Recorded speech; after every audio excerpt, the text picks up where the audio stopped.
the best one I've ever had was Jensen Huang. When the stock was 2, I said, we're done trading it. Please stop trading it. And then I renamed my dog. He was Everest, and I named him NVIDIA.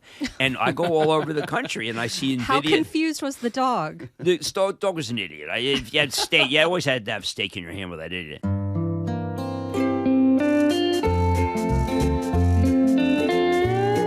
Hello, and welcome to another episode of the Odd Lots podcast. I'm Joe Weisenthal. And I'm Tracy Alloway.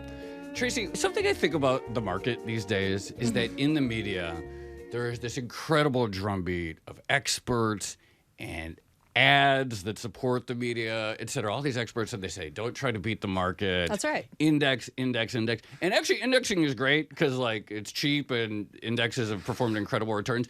And now, though, for the last several years, it's like the public is becoming unshackled and doing the exact opposite of everything. And we see the most extreme form of, day trading and trading on Robinhood, individual names, zero-day meme stocks, options. It's like the public has revolted against this message that it's been inundated with for years. Well, you know what I think is really interesting is not only is retail sort of going out on its own, but Wall Street and the institutional investors are kind of copying what retail does, right? Because retail was the first into something like zero-day or one-day options, and then it became institutionalized, and you saw that big professional volume follow on. So it feels like retail is a really important part of the market now, and rather than retail trying to do what the experts do, it's kind of the experts trying to catch up. Yeah, catch up with retail. Understand what retail is doing. Yeah, I totally feel like, and again, like I love an index fund, and I don't like having to think about... You're an EMH guy. I'm just going to remind you. I'm like an EMH guy. Yeah, I love it. But like, I do feel like there's this huge tension, and it only feels like it's accelerating because now there's more and more things to bet on, and there's crypto, and pretty soon on your Robinhood app, you're going to be able to like bet on a prediction market on what the Fed is going to do. So we live in this world of trading against what all the ninnies, like myself sometimes on Flows TV say. before pros. Yeah.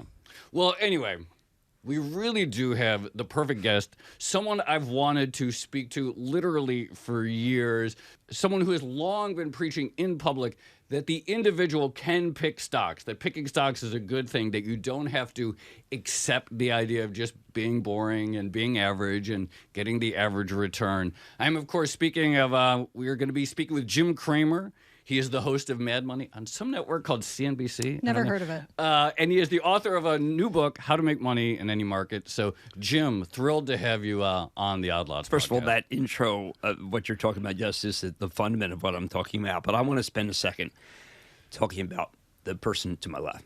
Joe Weisenthal. My wife was looking at the book door. She looked at the book door and she goes, "Okay, you got Today's Show, and you got Joe, and Joe is someone who's going to get it going for you and and he's going to probably know the book and he's going to know your stuff." And Tracy, I tell you, when you do these things, they're pretty soulless. So when you get something like you guys, I mean, I just laugh. My dad sold corrugated. That was his job. When I was a hedge fund manager, I just went exclusively with him. I mean, a reference to last week's show. But I do want to talk really about what you're talking about. I wrote this book. Well, I just want to say the first line of the book is, congratulations, you've just bought the most radical book about investing ever written.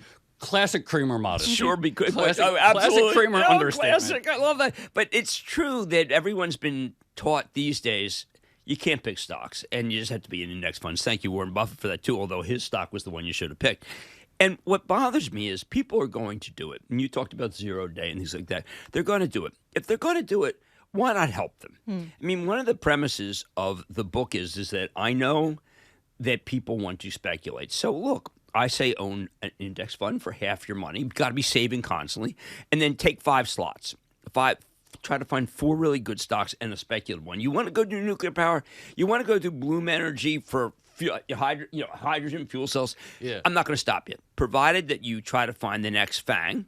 And I'm fortunate enough to create FANG because it was just something that seemed funny. But, I do that too. But what I'm trying to do is accept the fact people want to do this, do it right.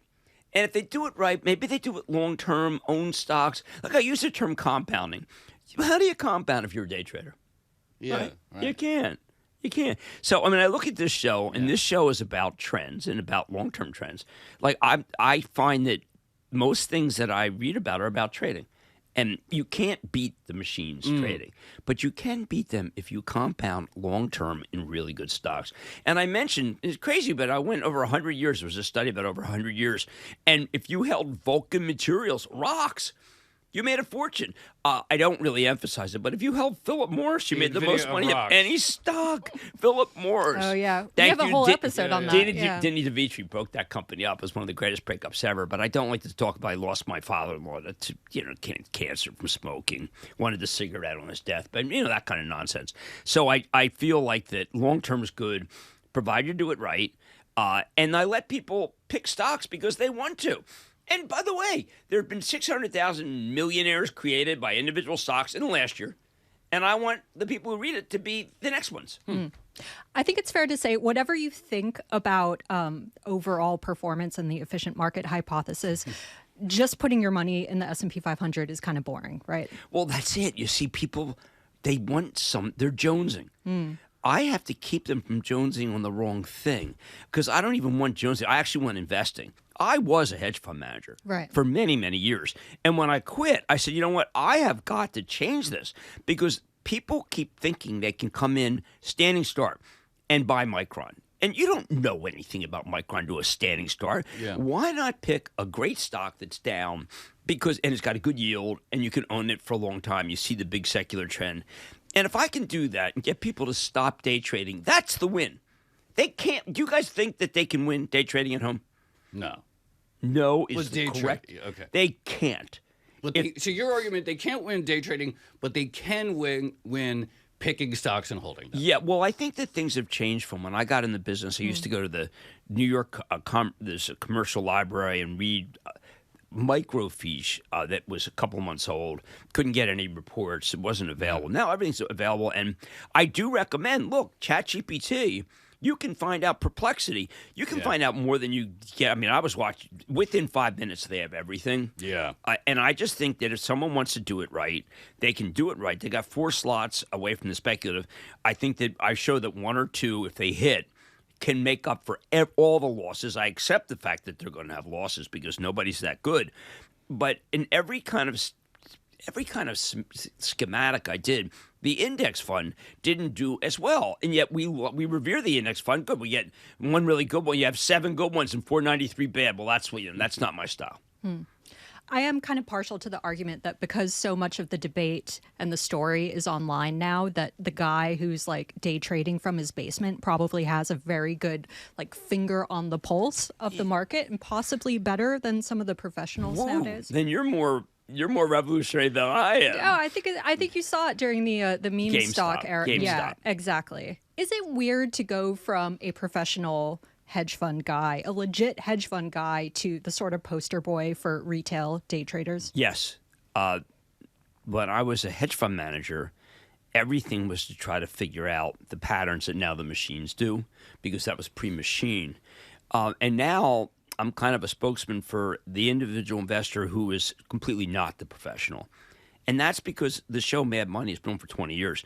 It's a 6 o'clock show. And what happens, it's all about what the individual's trying to do. And what I'm trying to explain, I'll give you an example tonight. Give you a little preview. I'm going to talk about the multiple. And why I want to talk about the multiple? Because that's the secret sauce. And yet people don't understand. I invoke my mom in the book. My mom is a person who we were talking earlier about ingenuity. My mom is someone who says Pepsi's was at 140 right now, and Coca-Cola is 67. I have got to buy Coke. It should never be as cheap as Pepsi. It's never be as Pepsi should be double. I mean, Coke should be double. And I would say, Mom, no, that is artifice. It's a price range. Jimmy, listen to me. It's ridiculous that Pepsi's at 140, period, end of story. And she didn't know that it was a ratio. And she would call in at 9:30 when I was at Goldman and I want to buy 3 shares of Giant Food. And that was not why I was at Goldman. That was not to do the three share.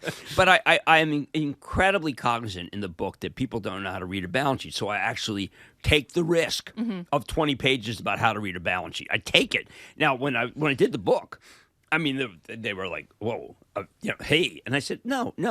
I got to go there. If I'm telling people to own individual stocks, I have to help them with ChatGPT and how to analyze a balance sheet and how to actually go line by line, because I don't want to be irresponsible and say what you ought to do is say, you know what, Coca-Cola is pretty good here. You've got to understand why, and that's a big part of the book. You mentioned meme stocks. You know, as someone who has spent a career advocating for this idea that the individual can trade, did you ever have, like, now in 2025, like, what do you think about that specific time? I mean, arguably, it's like multiplied since then. Well, we have it today. But do you ever stop and think, like, do you ever think this has gotten out of hand? Do you ever think this is a monster that has gone beyond where it should? Yes. Like, do you ever have misgivings about the degree of public participation in the market? Absolutely. I had a moment where I had some serious back surgery, so I was out heavily medicated for 3 days. And when I started... This was during GameStop Mania. Well, GameStop was about 100 when I started. And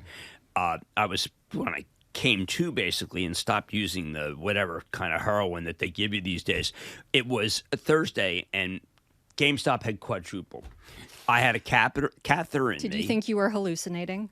Well, I had yes. I thought that maybe Like they slipped me something. The midnight guy slipped me something. But I had a catheter in me, and I couldn't reach the TV. It was driving me crazy. I finally just pulled the catheter out, which is really not a good experience. You really like to be more of a pro. And I called into Carl and David, Carl Quintanilla and David Faber, and said, this is ridiculous. Everybody has to sell. After that, it was 24/7 bodyguard, because I destroyed the chain letter. Look, GameStop shouldn't have been at 400. We all know that. Now, isn't it interesting that GameStop is still fighting, and they've got... they've raised a lot of money by doing that at the money sale. So you got death threats and stuff like that. I've had a lot of death. Right, I'm sure. I'm not supposed to talk about it. Maybe we'll talk a little bit about. Both of us need to learn a little bit more about how to handle public. But yeah, keep well, look, going. you've always been. You've been straight. And we know that you're fearless. And fearless means when you're with your guards, they say, listen, you got to stop being fearless. Oh, I owned a restaurant. Yeah. And one of the guards said, look, here's what we're going to do first. You're never going to your own restaurant. That's the most I said, look, I own the restaurant. I like to go in Tuesdays and Wednesdays. He said, okay, you got to vary the day.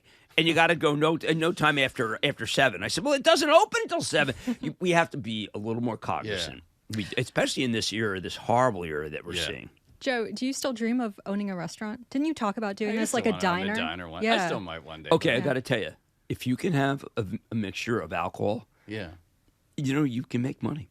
Yeah? Yeah, we made money. Just on the alcohol? You also own a mezcal business, which we should talk about at some point. That's why we had to switch to that, because we saw the people buying mezcal like mad, so we pivoted.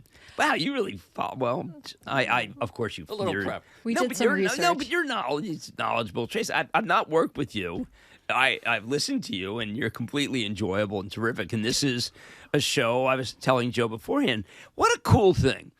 We haven't taken 7 commercials yet. Do you realize that? We might have once this has been published. But yes, it's true. We do just get to talk, which is very nice. Wait, okay. Serious question. We've been serious the whole way, haven't we? Sure. You touched on the information, the plethora of information sort of leveling the field for professionals and retail. And then earlier this week, we had Trump suggesting that public companies should report every 6 months instead of quarterly. What would that do for the retail investor? And there is also this trend towards more private markets, more companies that are not IPOing, less information available. Well, this has been a great soul-searching moment, because having run a public company, The Street, the quarterly filings cost us a fortune.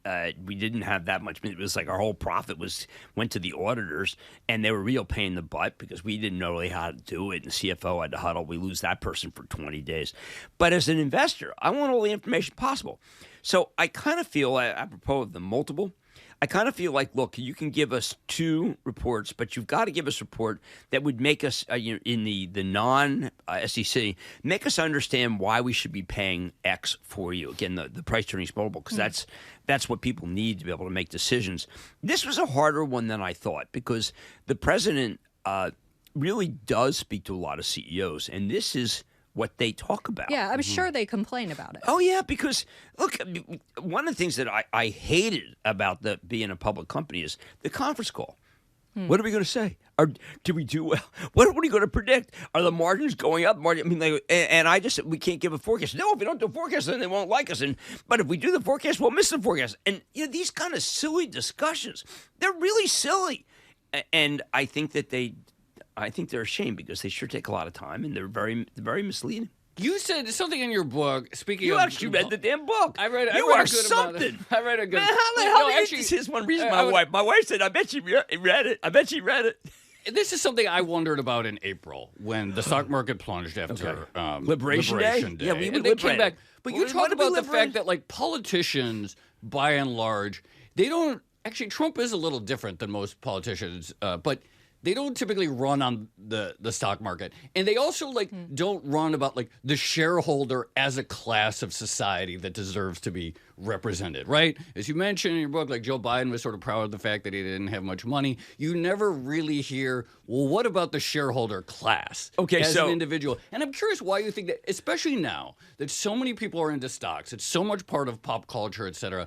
Why don't people talk about the shareholder class? I saw Dick Grasso on the floor yesterday, and I used to go around the country with him talking about the shareholder class and ownership. We just talked about ownership. That was kind of pre the idea that everything had to be traded. When I was at Goldman, we talked about ownership, and ownership means compounding. And compounding is a very boring word, but it is what makes you the biggest money. And I think we have to encourage ownership. Now, in terms of President Trump, I was a judge on The Apprentice for a very long time. And before that, he had been on Mad Money multiple times. And he always said, look, I don't do stocks. Give me some stocks. I want to own some stocks. And, that's a totally fraud situation. You don't want to offer him, Alcoa. So I always just said, listen, utilities. And he said, good. This is what I want. Because utilities, frankly, you're not blowing your head off with American Electric Power.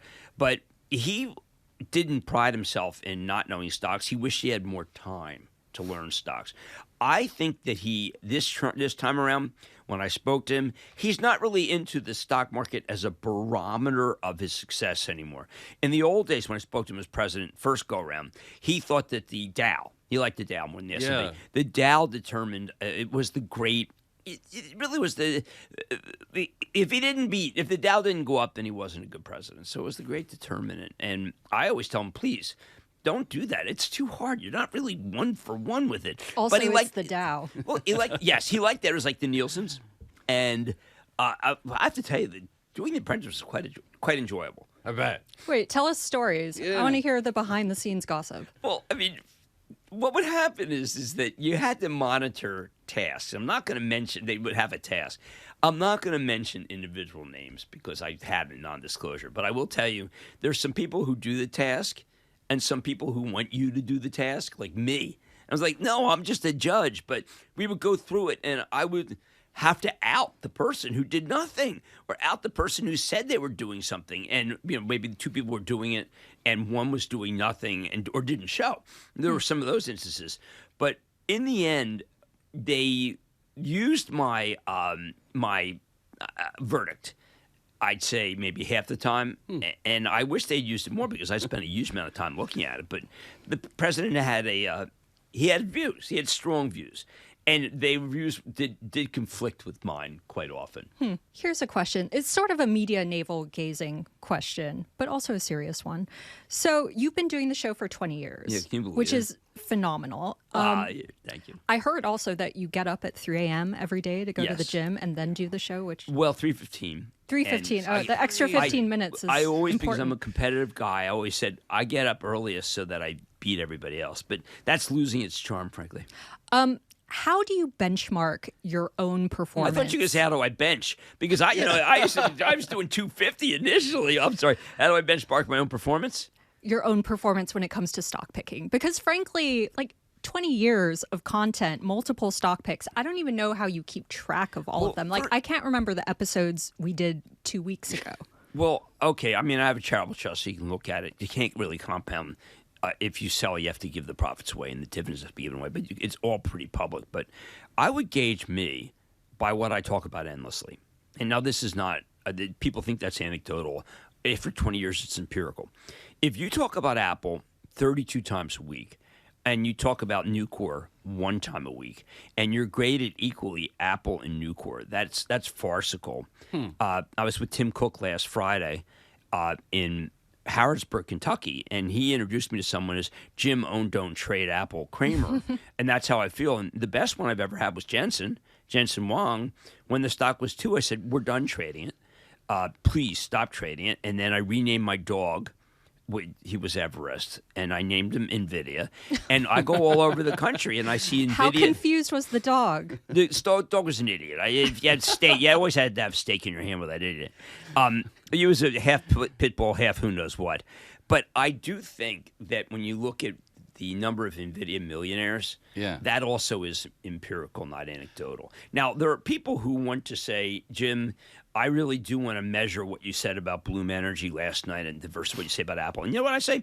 Knock yourself out. I mean, if it was really wrong, I would have been canceled. I mean, I'm like 20 years means either that I've fooled the whole damn world every night, or maybe people like it and they learn. Maybe they learn. You mentioned you get up at 3:15. Yeah. I used to get up at 4 a.m. every day, and people still think I do, so they think I have this crazy work ethic. I've been sleeping in a long time. No, but you know a lot, and the only way to know a lot is to read a lot and to work a lot. Can you give us like a day, like? Okay, you wake up at 3:15. Yeah, I got up at 3:15. Like, you read and work like crazy. Give us a little the prep that goes into your show. Here's a wild one. Yeah. I start with the FT. Okay. Because the FT has one breaking news story every day. Just one. But it's great. And today was the And what NVIDIA time do you one. read it? You're up at 3:15. I do have to. I mean, I have a 4 o'clock workout. Okay. And that's an hour and a half. So I have a tight schedule for the first 45. I look at the future, CNBC.com, Bloomberg, New York Times, Wall Street Journal. I spend a little more time on the Wall Street Journal this day because I feel like that they're a little more in tune with what the market's doing. And then I go and I start looking at my email, and the email is just a series of PDFs. How many emails do you get a day? 700. Wow. I look through the PDF. Yeah. And I look. You read all the sell-side research? I read everything I think is relevant. Okay. Oh, and I'm looking for something to say. I have a memo that comes out, 10 things I'm looking at. I have to have that in at 7:30. So that's my overlord. And then after that, I have to do Squawk on the Street. And then I start again, and I start writing the show. And I've been writing the show with my sister's kid since he was in high school. He's now with me for 20 years, Wow. Cliff Mason. He's a genius, and he's, I mean, the guy can just, I think he has 2 PCs going all at once, and he's remarkable. And we have a really good time doing Mad Money. And wait, what time is this hour that you're working this on is the show? This is beginning at 10:05. And when are you reading like all the conference calls and earnings? Because you really, During the one of day. the things During is the day. you know details of the calls and earnings. During the which is day, I spend a huge amount of time. I mean, for instance, I'm in the halcyon moment here because the only thing I had to read this morning was General Mills. Okay. And I'll read more of that because they talked about how the consumer is hurting. And if you're hurting maybe because Blue Buffalo, it actually was +6. But if you look at some of their brands, proprietary brands, they can be knocked off. It's not like when Costco couldn't knock off Coca-Cola. Their stuff's more fungible. There's more elastic. But I spend, I'm a couple hours a day on the book. Now, and then then after hours earnings. Okay, so then Apple reports earnings, and then you do the work. I have a great marriage. I put that out first because I wreck it every day.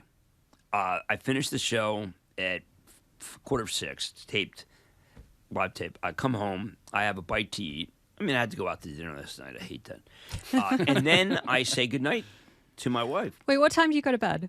I go to bed at 11, and she goes to bed at like a normal time. So that's when I really wreck the marriage. That's not the plan. I don't set out to do that. Did that previously. Bad strategy. But I just find that I have to do that, and that's like when you have that rush. Now earnings season no longer is a season because companies It feels like it goes on forever. Doesn't it? It's kind of perma. But when we have that week where JP Morgan starts and Wells does it, that weekend is just miserable. Fortunately, during the summer, I garden. But my weekends are just filled with this stuff. I love gardening. We should talk gardening you do? sometime. Are you vegetable or Big are you gardener? Decorative flower gardening. Hey, you should join. But I need one. I used to have a vegetable patch, actually, but then I moved to a new place. I need to restart one. How do you choose your sound effects? Oh, okay. Hey, I had a radio show. This show, and you know where that radio show appeared? on the Bloomberg? greatest radio network in the world. Bloomberg. Ah. And the mayor ran it twice a day because he thought it was a lot of it was educational. Mike loves radio. Oh, he really does. He was my big, I think if I say he was my biggest backer, that sounds like a joker, but he loved what I did, and the sound effects got people going, and it was drive time, and he was so supportive, and I love him. I mean, look, once you leave, he's not as supportive, but what can I say? I mean, this is Bloomberg. And we should try to reintroduce sound effects on radio. Well, the mayor loved it. Yeah. Because he wanted people to listen. And that's what, bull bear, those are easy sounds to imagine. Incorrect, a buzzer, but a guillotine for they had to cut the numbers and that kind of thing. We only have one, which is the monopsony klaxon, which isn't exactly that catchy. Do we even use it, or do we just say we're getting... All right, producers, insert the monopsony I'm very proud klaxon. that I worked for Bloomberg.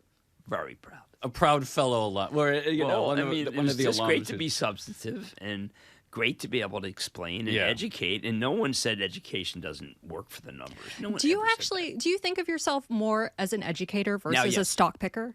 Yes. This is really like, let's say last night's show. I tried to explain that what matters today with the Fed is what way will the curve change? Will interest rates start going up on the long end or down? Long end down is the big win. Long end up is what happened last year. We had the stutter step, and then we had the December crash when Powell just said, "Listen, we're done."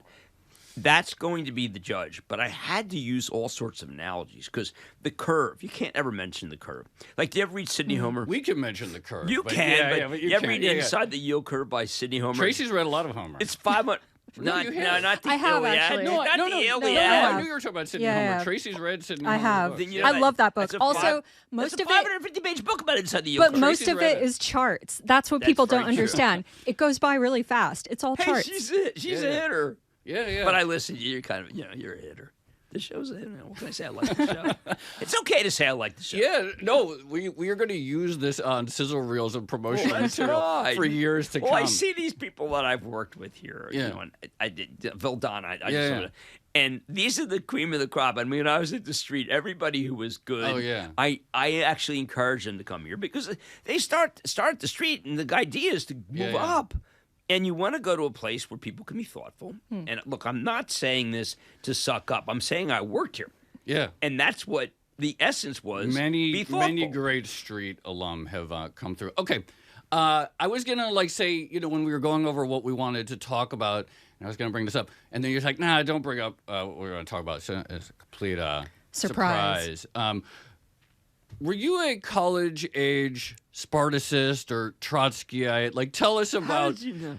You mentioned it once, I think, in a video, but then the video, I can't find tweeted. it online. You've also tweeted about your Uncle Vlad about 100 times, with whom you do bear a passing resemblance. Give us, what's the real story here? I used to be stopped by as Uncle Vlad all the time. Yeah, I know. Okay, mine was Spartacist because I believe. And who were they? Were they Trotskyites or what? Yes. The workers united should never be defeated because we're about the workers owning the means of production. So therefore, we should own the company. Yeah. And now Trotsky obviously gravely misunderstood, including the ice pick. The ice pick very bad. Yeah, that was he missed out. Very bad. It's a suboptimal day, the ice pick. But I just think that made a lot of sense, and I went that way. This is when you were at Harvard. Yeah. Okay. We had pretty big following. I mean, there were not that many Leninists. I mean, Trotsky was a pretty good writer. Yeah. I mean, Lenin he wrote What Is to Be Done. His version, there were two What Is to Be Dones. And that's a good read. But Trotsky really was a very thoughtful guy and also a great army general. And people forget that. His train must have been so sick. The train, man. Only the money train, the Armenian money train in S.H.I.E.L.D. and that train really worked. Yeah. Well, I guess the fugitive train crash was a good train crash. Anyway, keep going. I like Union Pacific here. I like talking about Trotsky. Right. Seamless. Seamless. I just was. You can't help it. Yeah, I was a laborer. Talk to us about, because you've also talked about you once did a wildcat strike. I ran a wildcat strike at the Phillies, where I felt that we should have. I said, look, we're doing all the work here. I talked these guys out. We're doing all the work here, and yet everyone else, the overlords. By the way, can I just tell you, you had to do a kickback. When you're selling ice cream, ice cream, vanilla, and chocolate, you had to give 1/3 of your money went back to the guy, so you didn't get strawberry ice cream because you can't sell strawberry. Nobody wants strawberry. That was the big threat. Hey, listen, shut up, Cramer. You're going to get strawberry. But I had a 7th level concession that I paid everybody. I paid everybody not to come up to 7th level, so I owned it. But we had Steve Carlton then a long time ago, probably no, but he used to pitch games in an hour and a half. I was always long a huge amount of ice cream in July. It was just dreadful. But so I led the wildcat strike, and it was very good. They called me in, and they said, "You're fired." I said, "Well, you can't do that. Well, you're not going to get any ice cream tonight. You can come all you want to this, but you're not getting ice cream." And that was it. And that was bad. So when did you see the light, though, from, you know? Okay, actually, really great question. The light was when I helped I helped strike J.P. Stevens.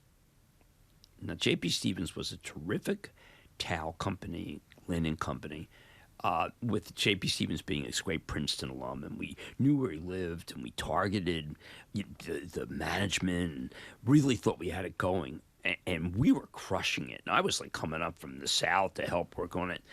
And then they closed the company rather than deal with us. They closed it. And that was when I had a change of heart, because I said, wait a second. I just helped take away the livelihood, the health care, the dinner for thousands of workers by trying to get them more money. And I really had to rethink it. And I just said, well, maybe the Sparticists thing, more focus on the matter at hand, which is covering homicide. But I really felt awful about what we did. We closed the company. That was not the intent. Wait, there is this tension, though, between, like, workers having jobs and shares actually going up, right? Like, you have companies that the easy way to boost your share price is to cut costs, which means laying off workers. Right. How do you square that? Well, I think that you guys did a piece, I think it was you, Joe, about how that you've been thinking a lot about the billionaires, thinking a lot about that. Yeah. And I think that the way I square that is that if I go back to President Reagan, he was disgusted by how much the CEOs made and the difference, and how the CEOs never had to pay the price, and the workers had to pay the price. And this was you're talking about Reagan, and it's funny that Elizabeth Warren reminded me about this when I saw her. I just think that it's a travesty. I met with President Clinton over a plan which said, look, I think that workers should get shares if they're laid off, because typically a stock goes up after they're laid off. And what he did was he gave me a can of Coke, Diet Coke, said, this is the greatest idea in the world. We're going to run with it. And nothing ever happened. Wait, which president was that? President Clinton. Oh, Clinton. Well, they all said, it didn't matter which president. Nobody ever did what I said. President Biden was hilarious. We meet him on that train. And he said, honestly, I am the poorest of the 100. Why do I need your information? I said, you don't need it at all. I mean, I'm going to take him to -5. I do think that President Clinton was very smart about the market. He understood that laid off workers were the tinder to get a stock higher. He was really smart about the market. President Bush, number 2, not that smart. Wait, will you rank presidential knowledge of markets? Okay, well, first, I would take Andrew Johnson because he just was insider trade. No, I don't know. I mean, did you read any of these books about Jay Gould? No. And what he did with so. Grant? Oh, my God. He found out that gold, where they were on the gold standard, and he There were many, many stories about presidents, I think, helping by mistake. So I would have to give those guys kudos. As a, what do you think about, there is this sort of, particularly in New York City, this very energetic, nascent leftism. They wouldn't characterize themselves as communists. Right. I don't think Zohran is going around calling himself a Trotskyite. I don't think he is. No, he's not. I wish he were. What do you make of this? Are we in a revolutionary moment? Are the conditions of past revolutions present here in the United States? No, they're not, because we have great job growth, and the revolutions have typically been preceded by famine. Okay, well then, how serious? When what do you think about the DSA and so forth? Because I think you've said, do you consider them to be dangerous radicals, or are they like a sort of different shade of liberal Democrat? I think different shade of liberal Democrat. I mean, I remember Occupy Wall Street, and I used to go to it and see what's going on, interview people, and they were they didn't know that where they were politically because they were so confused. And we all in the media kind of felt that they were communists or leftists, wanted to tear down Wall Street. They just, I mean, they were just sleeping on a cold stone, saying, listen, we're unhappy. And their ethos was zero. I think that the mayoral race, I mean, look, I care about defunding police versus police because I care about public safety. Sure. And I saw what happened in San Francisco. Zohran has changed. I mean, he has changed his mind about that. Yes. He has That's why I don't think that we're going to be San Francisco. I also think, by the way, we went to trains on time. We went public safety. I don't think that's. I don't think they're in play. I just really don't. Now, I'm a New Jersey citizen. I happen to love the governor of New Jersey. He was my boss at Goldman Sachs. But I just want everyone to be able to recognize that the town has made a great comeback. And there's just so many great places. And I hate to see anything devolve into San Francisco, which is getting better, but was a nightmare to the point where I stopped going. I used to do 4 times a year my show.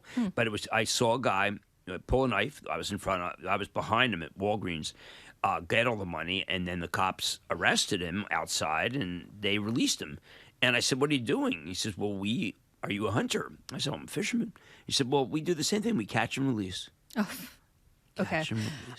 Jim, I gotta tell you, we just got a message saying Mike Bloomberg wants to say hi to you after we record the show. I don't believe that. No, seriously. We're gonna bring you down. Oh my God, I want a selfie. Isn't that ridiculous? Even though you left the company, he wants to see you. I left the company, but it was not on. It wasn't my idea. I didn't want to leave the company to be very specific. But he became mayor and.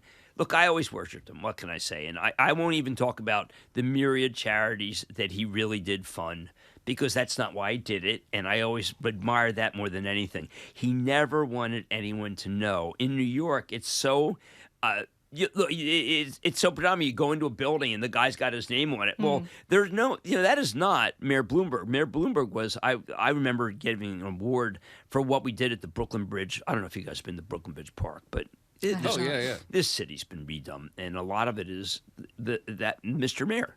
He's Mr. Mayor. Back to finance for a second. Were you ever tempted to recommend the inverse Cramer ETF? Okay, so that guy got crushed. Yeah. It did. He was just annihilated. But had you recommended it, they would have had to short themselves, right? Oh my God! Right? What a cool idea! Right? Yeah, I didn't want to. It was one of those things. This is, you go through it, and your wife says, I don't want you to acknowledge him. I said, well, the guy's a total joker. She says, I don't want you to acknowledge him. And a lot of times what happens is you do go back to your home and you ask your wife what can do or your partner what's right because everyone has got an agenda at work. But my wife's agenda is me. And so I always knew that she was just like a good lawyer. There's attorney-client privilege. There's spousal privilege. Yeah.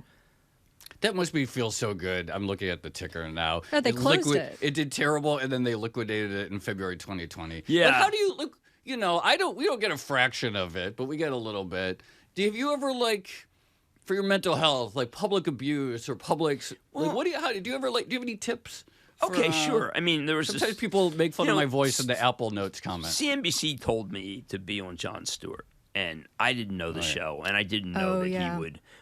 I didn't know he would be unfair, and I didn't expect. They were telling me basically that it would be convivial. So I didn't come with my A game. I came with my F game, and it was mortifying and terrible. And every time I looked out, I mean, I always thought people look at me and say, "Oh, now there's a whole generation of people." He apologized for it later, right? Yeah, he did. Yeah. 16 years now, and I meet younger people, and they've never heard of it. But those people never realized that the New York Giants were a good football team.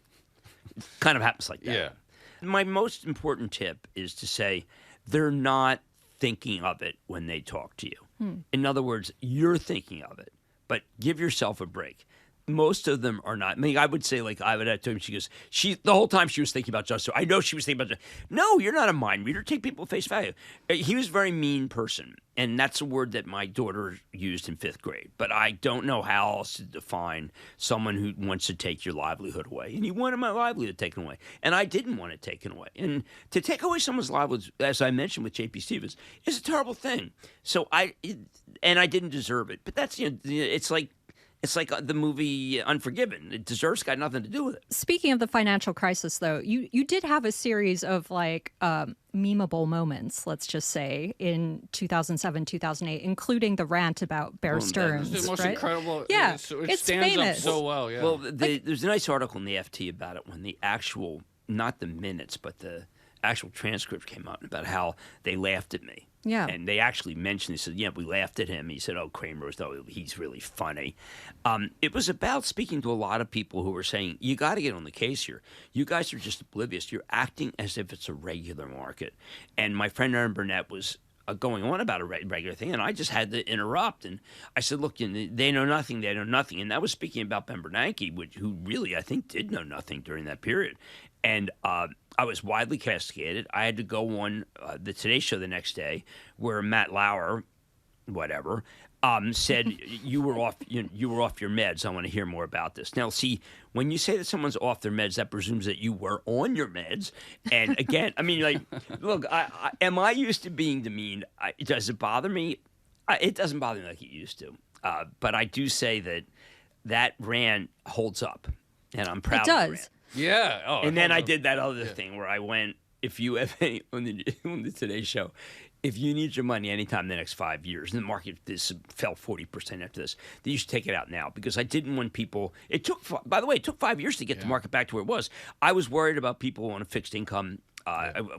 Fixed income meaning they own General Mills and they own Chevron, and I just felt like that it was just really the wrong time. And then the next day they had me back. Ann Curry asked me, look, you said this thing on the show. Do you want to take it back? And I said, no. I mean, sometimes when you yell fire in a crowded theater, there's a fire. I want to get out as many people as I can. And these were moments that at the time, you'll really appreciate this, Joe. When I did these, subsequently I was so ridiculed that I would say to myself, why the hell did I ever do it? Yeah. And I knew it was right, but no. I had such angst. Even though I was right, I was attacked by so many people. But now, of course, it's a dish best taste. It's a very. How long did you do this for? Like 3:15. Like I don't work nearly as much hard. No, but I feel like my health. I have even the years where I got up super early all the time. Like they took. I remember because you talk about it all the time. Yeah. God, I love it so much. I do, and. I mean, I was doing something last night at dinner, and I really wanted to get home because I wanted to formulate a thesis on DRAMs. Well, there you go. But I am so fixated on this, and I find the puzzle so difficult and fabulous. The NVIDIA puzzle, the puzzle this morning we have about what's going to happen. I'll write my top right after the Fed, and this is such an exciting day. You get 12 of these. So I don't know. And look, it's a great question because I don't know how long you can do it. And I do want to see the world. And I don't take as much vacation. I mean, I'm offered 6 weeks. I take 4. But it's because I love it. Yeah. It is because I love it. It's not a sickness. It really isn't. So how has your research process changed over the years? Because, again, you've been in the game for decades, So I go out to dinner with Jensen Huang. And he says, I know you spend all your time reading these reports. I just urge you to ChatGPT the advanced and get the concise version and then see if it's one you want to do. And that has changed my life because there'll be 10. And it turns out that Pulte Home was important, not because of Bill Pulte, he's not involved.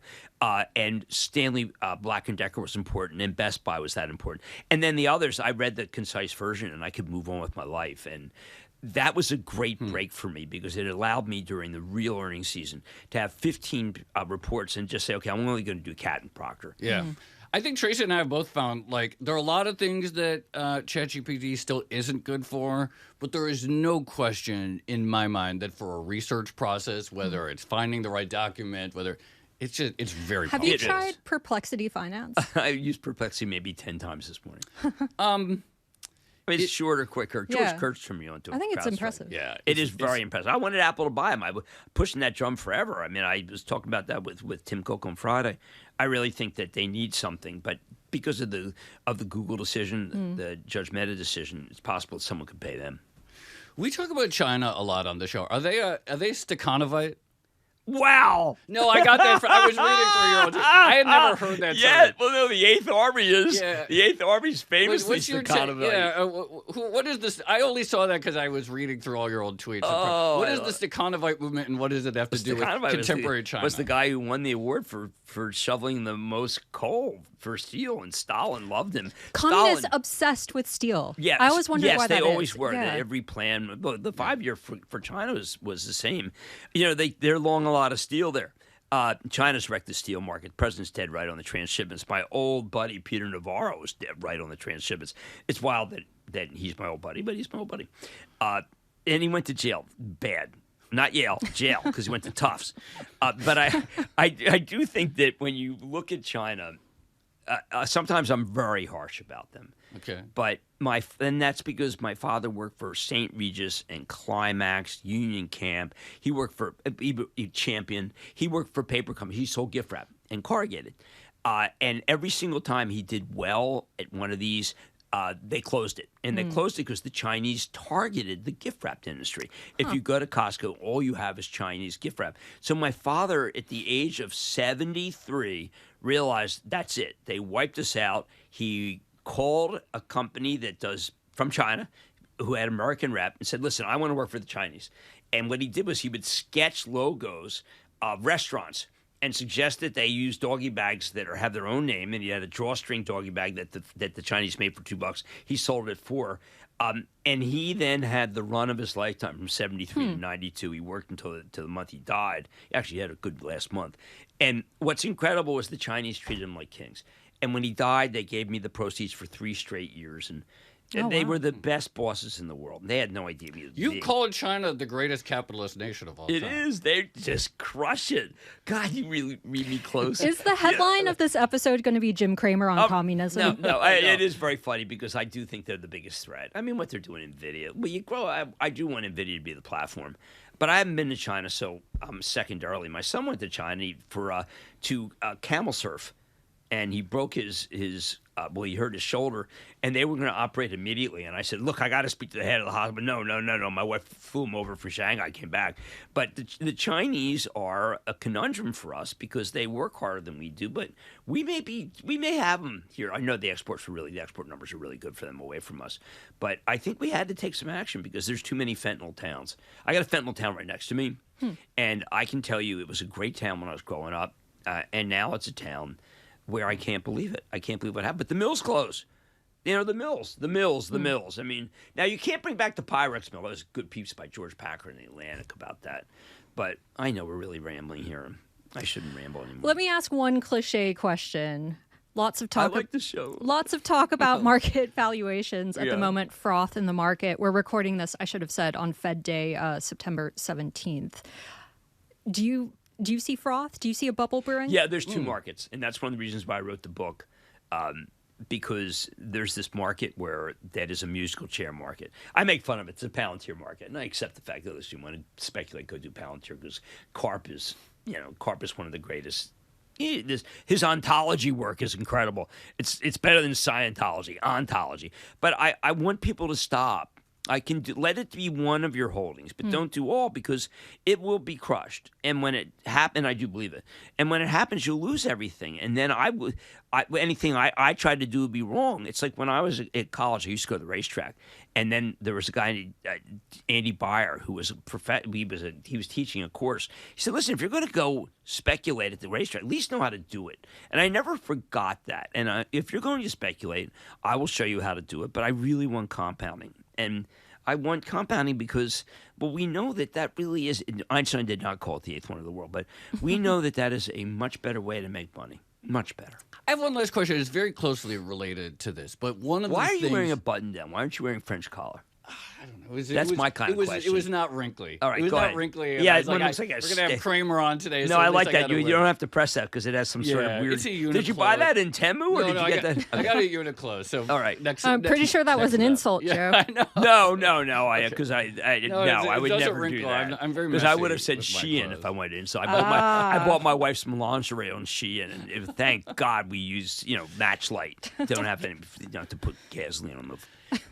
One last question. I got interested in the market in the late 90s. at any given moment in a boom or a bubble, Right. there are moments that feel like the top, and then a year later you're like, oh, that was nothing. That was just this. They're like, oh, it's like a couple years ago, they're like C3 AI is like booming. This is Oh my God, that drove me crazy because I knew Tom. Right. And so there was like nothing random there. things like that, or like, oh, this meme stock went up. Dogecoin is railing. We must be in a bubble. Okay, this is a but great all question. these things feel like a top in the moment, and then you realize they were just little hills on the way to a much bigger mountain. So there's a simple solution. You take out over time your cost basis, and then you play with the house's money. And then I'm okay because I'm a first do no harm guy, a Hippocratic oath. And I can tell people, listen, if you want to do that for your one slot, be my guest. But as it goes up, you got to take your cost out. And then I don't care where it goes. It's fantastic. But you are so right. That's what happens.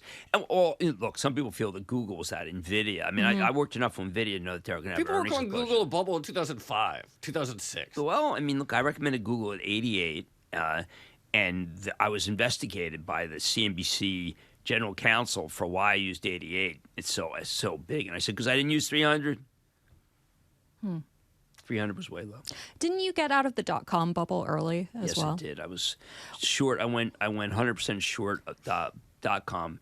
What are your March 18th tips of for 2000. spotting Yeah, the how bubble? did you? That's Because literally I was the biggest shareholder in the street.com, and we had gone from 63 to 2, so I had kind of a premonition. I mean, when it was at 63, the New York Observer said that I was 300, it drew a picture of me as a pig, and said the $360 million man. By the time it came out, I was 260, and then a year later, I was 2.6. As a Trotsky, the pig cartoon must have hurt. I was overweight then. Yeah.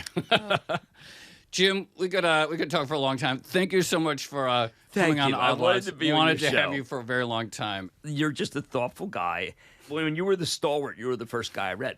Thank you. Do you know that? No, I did I would not get know up and that. read the stalwart because Amazing. you would Wow. beat High me praise. because it was the best. Thank you so much. Absolutely. Thank you, guys. I really appreciate it. Tracy, one thing I will say about Jim, and I've always felt this, I've only met him a handful of times before, but one thing I'll say is like, that public persona is not an act. No. The Mad Money vibe is Jim. No, I can believe it. He has a lot of energy. It's yes. I feel like he's chaotic neutral, maybe, in D&D Oh, yeah. parlance. I just can't, like, I couldn't sustain getting up at 4, and that was just for a few years. And the fact that he's still up at 3:15. Well, And he goes to the sleep fact at that he goes to 10:30 sleep at or 11. 11? Yeah, that's 4 hours It's of sleep insane every to me. night. And yeah. And that was a fascinating discussion. And I think one thing you can say is that in some respects, Jim's been vindicated Yeah. by, the rise of retail trading. Totally. Everyone takes it more seriously now. That wasn't the case in like the 90s or the early 2000s. It's really changed. No, it really is striking. I mean, it does seem like, he talked about needing to get a bodyguard during GameStop. So it's clear that to some element there is a part of the retail investor world which has metastasized into something sinister when people are making threats because you don't like the stock. It's really interesting how people are just like, any sort of negativity is so fought back against online when it comes to stocks these days. It's really striking. So, but also, obviously, and then other things such as the They Know Nothing rant or the liquidation, which I hadn't even realized until you mentioned it, of the SGIM ETF. Yeah. Some good wins under his belt. Man, I really wish he had recommended that. I know that would have Just been to see what would just to see happen. the inception Yeah. of how do you then I don't even know handle if an this? ETF can short itself, but I guess we would find out. Yeah. All right. I don't know how you would go about that, but no, I'm glad we finally made that happen. And I read about half of his book, and it's a very fun read. I'm looking forward to it. Yeah. Shall we leave it there? Let's leave it there. All right. This has been another episode of the Odd Lots podcast. I'm Tracy Alloway. You can follow me at Tracy Alloway. And I'm Jill Weisenthal. You can follow me at The Stalwart. And if you enjoyed the conversation, please like or subscribe or leave a comment down below. Thanks for watching.